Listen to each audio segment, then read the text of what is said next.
आप देख रहे हैं जनता टीवी और मैं आपके साथ तिशा। बुलेटिन में बात होगी देवभूमि की तमाम खबरों के बारे में। और उत्तराखंड में 5वां राज्य स्तरीय ओलंपिक गेम्स का आयोजन किया गया। गेम्स के दूसरे दिन मुख्यमंत्री पुष्कर सिंह धामी ने स्टेडियम रुद्रपुर पहुंचकर शुभारंभ किया। सीएम धामी ने पुलिस लाइन से खेल मैदान तक का रोड शो किया। इस दौरान सीएम धामी का स्कूली छात्र छात्राओं, कुमाऊनी और गढ़वाली कलाकारों ने जोरदार स्वागत किया। सीएम धामी जगह जगह पर स्थानीय लोगों और छात्र छात्राओं ने पुष्प वर्षा की। इसके बाद सीएम धामी ने खिलाड़ियों से परिचय करते हुए उनसे बातचीत की।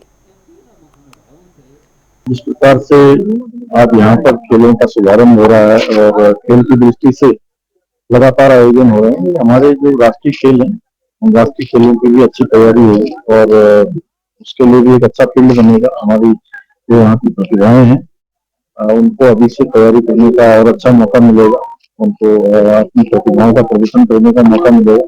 मैं सभी खिलाड़ियों को, आयोजकों को, हमारे कोचों को, खेल संघों से जुड़े हुए सबको अपनी तरफ से बधाई देता हूँ, शुभकामनाएं देता हूँ। और खेलों के विकास के लिए, खिलाड़ियों के उत्थान के लिए हम प्रतिबद्ध हैं, संकल्पबद्ध हैं। इसीलिए हम नई खेल नीति भी लेके आए हैं। खिलाड़ियों के लिए प्रोत्साहन के लिए हमने अनेकों काम किए हैं। आउट ऑफ टर्न नौकरी देने की भी व्यवस्था की है। जो खेल कोटा पहले बंद हो गया था वो अभी फिर शुरू किया है। मुख्यमंत्री उदयमान खिलाड़ी योजना प्रारंभ की है। ऐसी अनेक योजनाएं हम खिलाड़ियों के लिए, क्योंकि देवभूमि के साथ साथ उत्तराखंड खेल भूमि बने, इसके लिए हम काम करें। और बता दें, उत्तर प्रदेश और हरियाणा की तर्ज पर अब उत्तराखंड में भी लोक संपत्ति और निजी संपत्ति को नुकसान पहुंचाने वाले दंगाइयों से ही नुकसान की भरपाई की जाएगी। राज्य सरकार ने राज्यपाल की मंजूरी के बाद नया कानून लागू किया है, जिसके बाद इस कानून के तहत प्रदेश में दर्शन के दौरान संपत्ति को नुकसान पहुंचेगा, उसकी भरपाई प्रदर्शनकारियों से ही की जाएगी। जबकि इस कानून के तहत 8 लाख के जुर्माने का भी प्रावधान किया गया है। उत्तराखंड राज्य बहुत ही हमारा एक मेल मिलाप से रहने वाला, प्रेम भाव से रहने वाला राज्य है। यहाँ पर दंगा है, उपद्रव है, आगजनी है, तोड़फोड़ है, इनका कोई स्थान नहीं है। कुछ एक समय पर, पहले के समय में हुआ है कि कहीं पर लोगों ने इस प्रकार का प्रयास किया है, राज्य का जो माहौल है वो खराब करने का प्रयास किया है। इसलिए भविष्य में इस प्रकार की घटनाएं होना तो बहुत दूर की बात, कोई सोचे भी नहीं। इसलिए दंगा रोधी कानून एक विधेयक के रूप में उसको मान्यता मिल गई है। राज्यपाल महोदय ने भी कल अपनी स्वीकृति उसमें प्रदान कर दी है और इसके लागू होने के बाद अब कभी भी कोई भी दंगा करेगा, तोड़फोड़ करेगा, आगजनी करेगा, सरकारी संपत्ति, निजी संपत्ति का नुकसान करेगा, तो उसकी दंगे से होने वाले नुकसान की एक एक पाई की भरपाई उसी दंगा करने वाले से वसूल की जाएगी। और मैं समझता हूँ ये राज्य के लिए हमारे लिए जरूरी था और इसके बाद इस प्रकार की घटनाएं पूरी तरह से समाप्त हो जाएंगी, बंद हो जाएंगी। और वहीं हल्द्वानी के महिला डिग्री कॉलेज में वार्षिकोत्सव और छात्रा संघ समारोह आयोजित किया गया, जिसमें राज्य के दुग्ध विकास मंत्री सौरभ बहुगुणा पहुंचे। उन्होंने दीप प्रज्वलित कर कार्यक्रम का शुभारंभ किया। इस दौरान छात्राओं ने मंत्री के सामने कई मांगों को रखा, जिस पर कैबिनेट मंत्री सौरभ बहुगुणा ने बताया कि वो छात्र छात्राओं के प्रतिनिधि के तौर पर शिक्षा मंत्री से मिलेंगे और उनकी मांगों को पूरा करवाने की कोशिश करेंगे।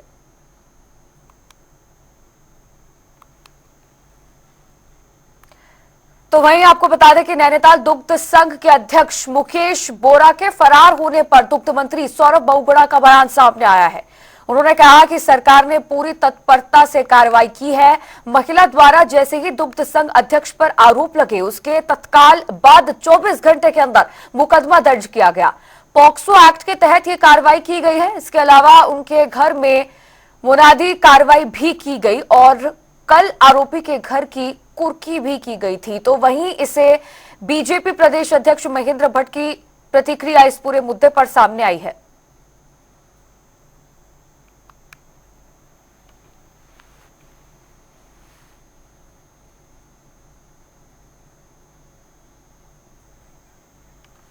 तो खबर नैनीताल से बता रहे हैं आपको, जहां पर इस पूरे मुद्दे को लेकर बीजेपी प्रदेश अध्यक्ष महेंद्र भट्ट का बयान भी सामने आया है। मुकेश बोरा के फरार होने पर कैबिनेट मंत्री सौरभ बहुगुणा ने बयान दिया है। उन्होंने कहा कि सरकार पूरी तत्परता से कार्रवाई इस पर कर रही है और इसके बाद महेंद्र भट्ट ने भी अपनी प्रतिक्रिया दी है।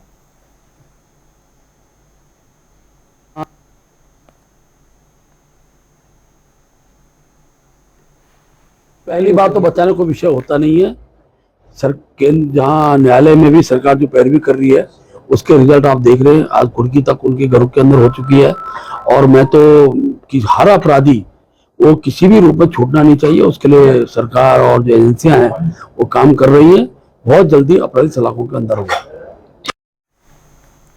तो वहीं आपको बता दें, देहरादून में युवा कल्याण मंत्री रेखा आर्या की अध्यक्षता में एक बैठक हुई जिसमें पीआरडी जवानों के रजिस्ट्रेशन और प्रोत्साहन राशि संबंधी युवक और महिला मंगल दल को स्वावलंबी बनाने के संबंध में चर्चा की गई। इस दौरान युवा कल्याण मंत्री रेखा आर्या ने कहा कि मुख्यमंत्री के जरिए पीआरडी जवानों के लिए की गई घोषणाओं में से अधिकांश घोषणाएं शासनादेश सितंबर में निकला है, जिसमें उनके 4 धाम यात्रा के दौरान 50 रुपए प्रोत्साहन राशि देने का भी शासनादेश जारी हुआ है। पोर्टल के माध्यम से पीआरडी जवानों को पंजीकृत करने की प्रक्रिया जारी है।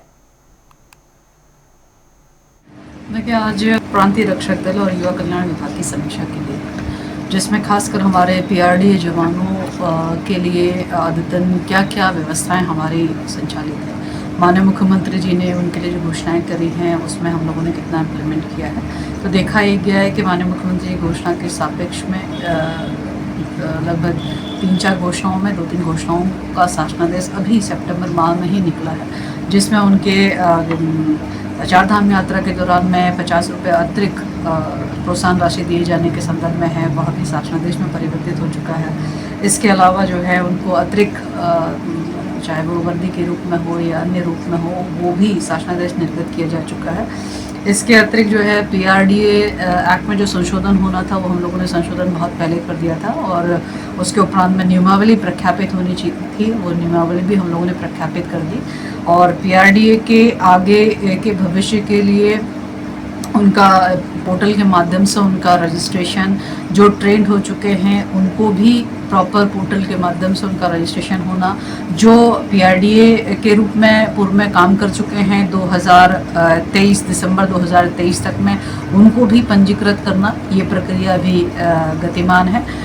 20 अगस्त तक में जो है इनकी एक बार विज्ञप्ति निकालकर इनके रजिस्ट्रेशन की प्रक्रिया, इनके अन्य दस्तावेजों को ऑनलाइन प्रक्रिया में लेके आने की जो है एक विज्ञप्ति जारी हुई थी, जिसकी अंतिम तिथि 20 अगस्त थी।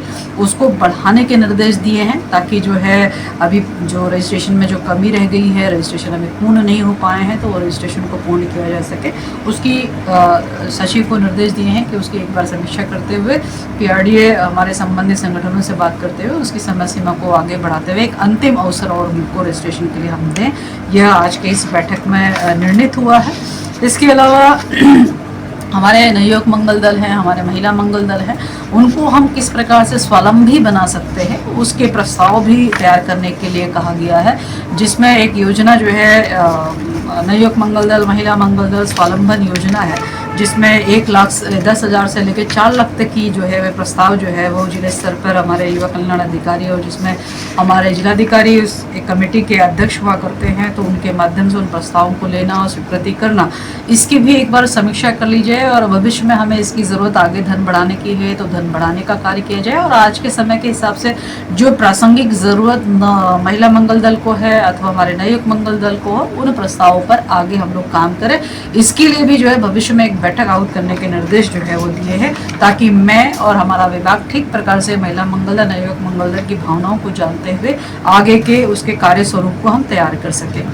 इसके अलावा आज के इस बैठक में एक और बहुत महत्वपूर्ण निर्णय जो है वो आज हम लोगों ने किया है कि आने वाले समय में, चूँकि हमारा प्रदेश जो है वह युवा प्रदेश है और भारतीय जनता पार्टी के मैनिफेस्टो में भी ये बात कही गई थी कि हम लोग युवा नीति लेकर आएंगे और भारतीय जनता पार्टी के मैनिफेस्टो में ही कहा गया था हम युवा आयोग की व्यवस्था जो है युवाओं के हित में देंगे।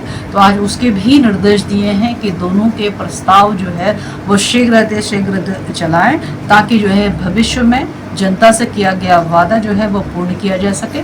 तो मैं उम्मीद करती हूँ कि ये प्रस्ताव जो है शीघ्र जो है तेज गति को प्राप्त करते हुए आने वाले समय में जो है युवा आयोग अपना स्वरूप लेगा और युवा नीति जो आज के समय के हिसाब से जो हमें आज आवश्यकता लगती है, तो उसके अनुरूप युवा नीति को ढाला जाए, ये भी निर्देश दिए हैं। क्योंकि विभाग का कहना था कि अभी नियोजन के स्तर पर युवा नीति जो है वह लंबित है, तो मैंने ये निर्देश दिया है कि नियोजन विभाग को भी आमंत्रित करते हुए, हमारे विभाग को भी आमंत्रित करते हुए व अन्य विभाग जो युवा नीति का हिस्सा हैं उनको भी आमंत्रित करते हुए एक समग्र बैठक करते हुए युवा नीति का एक फाइनल स्वरूप हम लोग तैयार करें। तो और चलिए यहाँ रुक रहे हैं एक छोटे से ब्रेक के लिए, फौरन हाजिर होंगे।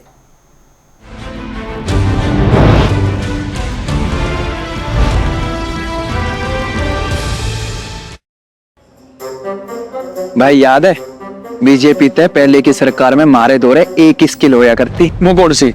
वो स्किल यो तो हमने बीजेपी को वोट दिया और हर 20 किलोमीटर पे हमारे लिए नए कॉलेज भी बन गए, नया एम्स भी बन गया है, भारत की पहली स्किल यूनिवर्सिटी बनी और हर जिले में मेडिकल कॉलेज भी बनवा दी। भाई वही तो हमारी जो लाइफ को सेटल करे, हमें उन्हें फिर से लेके आना है। कमल का बटन दबाओ, बीजेपी को जिताओ। अधिक उपज वाले बीज से, सस्ती खाद से, अनाज के लिए स्टोरेज से और सर्वाधिक एमएसपी से समृद्ध हो रहा है किसान। बीज से बाजार तक साथ खड़ी है सरकार। विकसित भारत को समर्पित हर दिन। मोदी 3.0 के 100 दिन।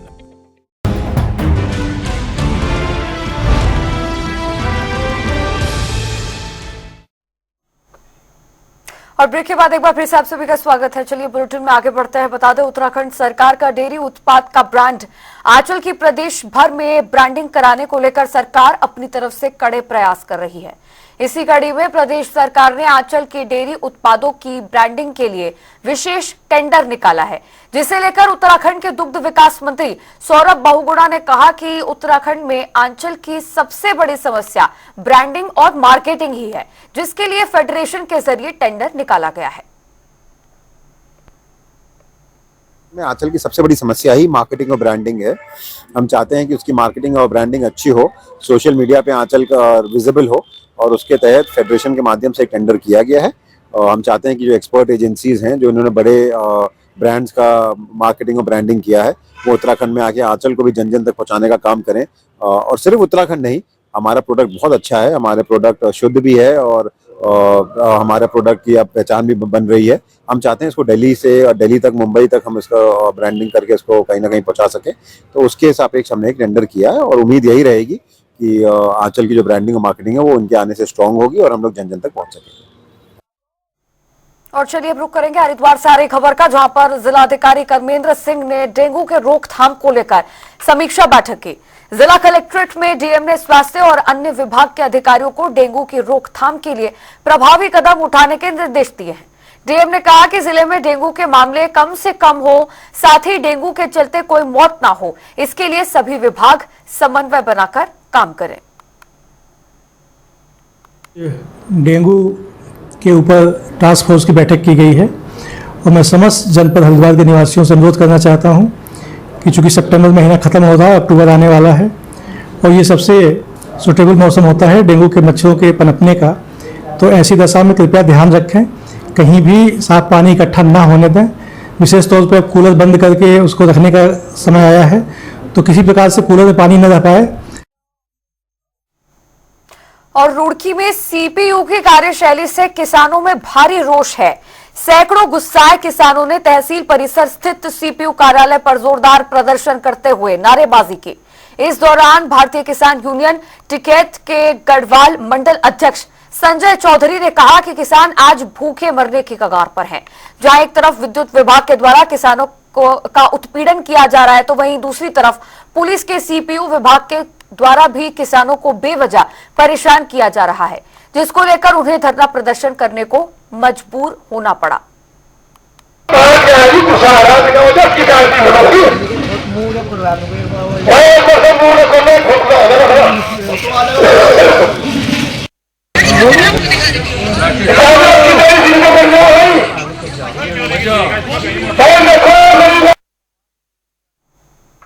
और वहीं उत्तराखंड में नई शिक्षा नीति के तहत बनने वाले क्लस्टर स्कूलों के लिए शिक्षा विभाग ने कमर कस ली है। प्रदेश में नई शिक्षा नीति के तहत सभी जनपदों में नए कलेक्टर स्कूल बनाए जा रहे हैं। इस योजना में कक्षा 6ठी से लेकर 12वीं तक के सभी स्कूलों में पढ़ने वाले बच्चों को एक ही छत के नीचे शिक्षा प्रदान की जाएगी। बेसिकली ये कंसोलिडेशन के कंसेप्ट पे है ये, और इसमें कुछ एक ग्रुप है स्कूल्स का, जैसे जिसमें 5 से 15 तक स्कूल्स हैं, तो उनमें से कोई एक ऐसा स्कूल जो कि अच्छी स्थिति में है, जहाँ सारी सुविधाएं उपलब्ध हैं, उसको हब के रूप में विकसित किया जा रहा है, और बाकी स्कूल्स जो हैं वो क्लस्टर के रूप में उसी में सम्मिलित होंगे। तो इसमें ये फैसिलिटी भी करी गई है कि जो आसपास के स्कूल्स हैं वहाँ से बच्चों को लेके आने के लिए एस्कॉर्ट की सुविधा भी दी जाएगी। तो इससे हमारा एक अच्छा कंसेप्ट डेवलप हुआ है कि सारी सुविधाएं एक ही स्कूल में आसपास के स्कूल्स को भी प्रोवाइड कराई जाएंगी। इसमें लगभग 559 स्कूल्स जो हैं क्लस्टर हमारे यहाँ डेवलप हो रहे हैं।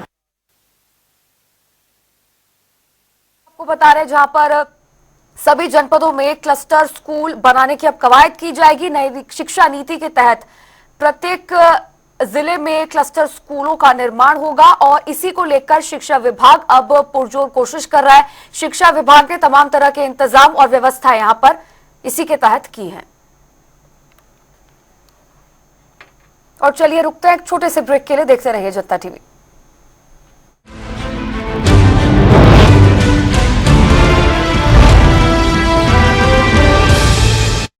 सब कुछ आजमाया और तब मैंने माना कि सिर्फ सच्ची सहेली ही है महिलाओं के उन मुश्किल दिनों की हर समस्या, जैसे कठिन दर्द, अनियमितता, खून की कमी, थकान व कमजोरी जैसी सभी प्रॉब्लम्स के लिए नंबर 1 औषधि एवं टॉनिक। युवाओं के लिए 2 लाख करोड़ रुपए का प्रधानमंत्री पैकेज। फर्स्ट टाइम जॉब वालों को 1 महीने की सैलरी देगी सरकार। विकसित भारत को समर्पित हर दिन। मोदी 3.0 के 100 दिन।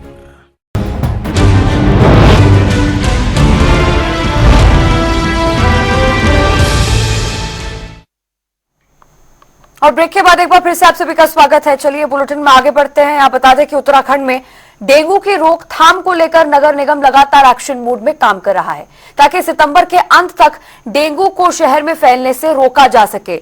इस बात को लेकर देहरादून के नगर आयुक्त गौरव कुमार ने कहा है कि बीच में बारिश की तीव्रता काफी देखने को मिली, लेकिन हमारा कंट्रोल रूम लगातार 15 जून से चल रहा है। मैं आपके माध्यम से अवगत कराना चाहूंगा कि हमारा कंट्रोल रूम लगातार 15 जून से चल रहा है। यद्यपि बीच में वर्षा की तीव्रता कम हो गई थी, परंतु हमारा कंट्रोल रूम लगातार चलता रहा और अभी भी चल रहा है और हमारी टीम्स लगातार अलर्ट मोड पर है। अभी भी जहां से शिकायत प्राप्त हो रही है हमारी टीम्स जा रही हैं। डेंगू के लिए हम स्वास्थ्य विभाग के साथ मिलकर लगातार सर्वे कर रहे हैं। जिलाधिकारी महोदय ने भी इसकी समीक्षा की है, उनके भी इसमें कुछ निर्देश प्राप्त हुए हैं, उस पर भी हम लगातार कार्रवाई कर रहे हैं। और विश्व प्रसिद्ध तिरुपति बालाजी के मंदिर में लड्डू बनाने में गौमांस, मछली का तेल और पशुओं की चर्बी के इस्तेमाल की बात सामने आने पर सनसनी मच गई है। इसी पर देखिए हमारी एक खास रिपोर्ट। से पहुंची जानवरों की चर्बी, लड्डू में कौन मिला रहा चर्बी, सीबीआई खोलेगी राज। अमित शाह को जांच के लिए लिखी गई चिट्ठी। विश्व प्रसिद्ध तिरुपति बालाजी के मंदिर में लड्डू बनाने में गौमांस, मछली का तेल और पशुओं की चर्बी के इस्तेमाल की बात सामने आने पर सनसनी मच गई है।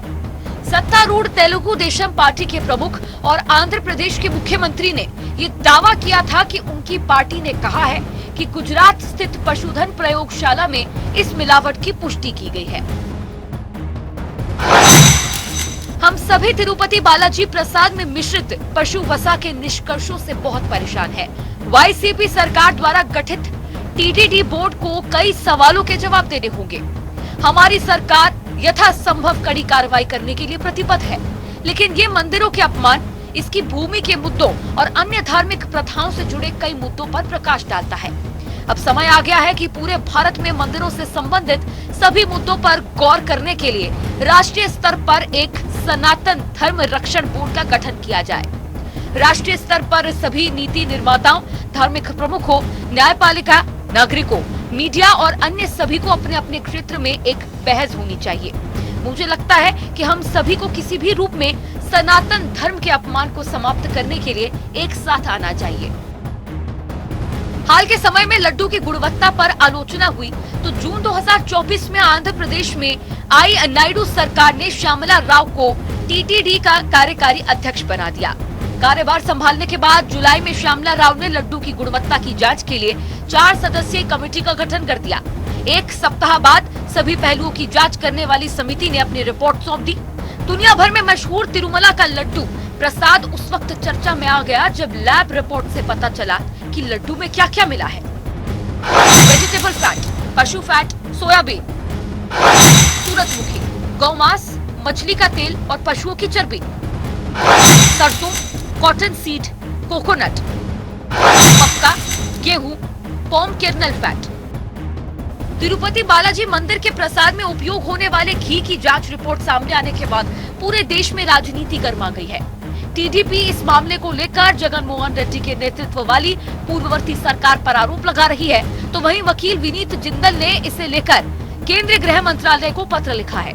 इस मामले को लेकर केंद्रीय स्वास्थ्य मंत्री जेपी नड्डा ने कहा है कि उन्होंने आंध्र प्रदेश के मुख्यमंत्री एन चंद्रबाबू नायडू से बात की है और तिरुपति लड्डू मुद्दे पर पूरी रिपोर्ट मांगी है। उन्होंने भरोसा दिलाया कि केंद्र सरकार इस मामले की जांच करेगा और उचित कार्रवाई भी होगी।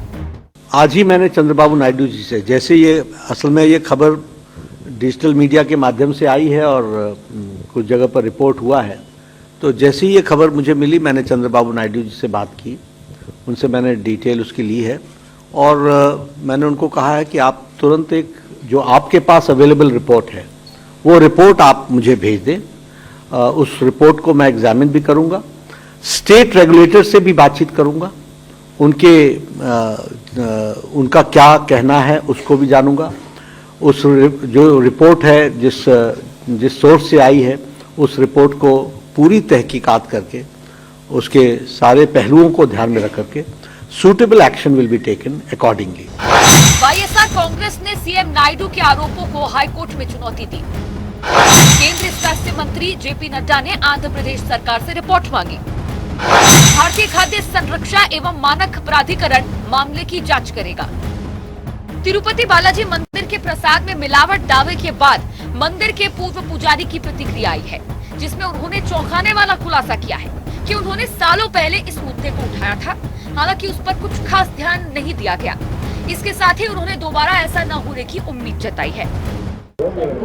Latest blasting news about Tirumala Tirupati Devasthanam is about the adulteration that has been going on since last 5 years in the most important ingredient used in the preparation of prasadams to God Lord Venkateshwar Swami.